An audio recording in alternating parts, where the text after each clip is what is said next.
سلامونه محترم دوستانو، هیله لرم چې روغ جوړ او خوشحاله به یاست. محترمو، د نن په ویډیو کې بیا هم غواړم تاسو سره چې د ټراماډول په باره کې معلومات شریک کړم.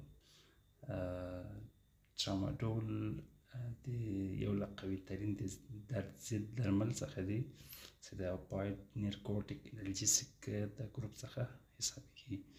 په شدیدو دردونو کې استعمال کیږي، لکه د هډوکي د کسر په حالت کې، همدارنګه په نورو دردونو کې چې په نورو درملو سره یا درد ارام نشي، ټراماډول د ډاکټر لخوا تجویز کیږي.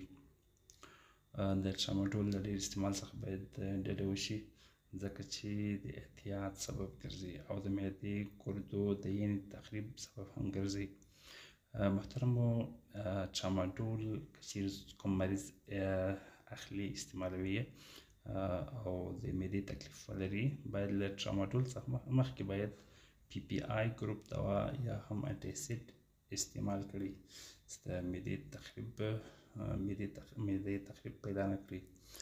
ټراماډول ډېر مضر اثرات یا هم جانبي عوارض لري، لکه ګنګسیت، سر ګرځېدل، استفراغ کول، د خولې وچېدل، بل نفس تنګي، بېخوبي او همدارنګه له دوا سره اعتیاد کول دي. د ډېرې استفادې سره ممکن جدي عوارض رامنځته شي، لکه د فشار کښته لوېدل، د فشار پورته کېدل او بالاخره مریض کوما او بېهوشي ته تلل دي. درمل باید د ډاکټر د توصیې مطابق استعمال شي، د خودسره استعمال څخه باید جدي ډډه وشي.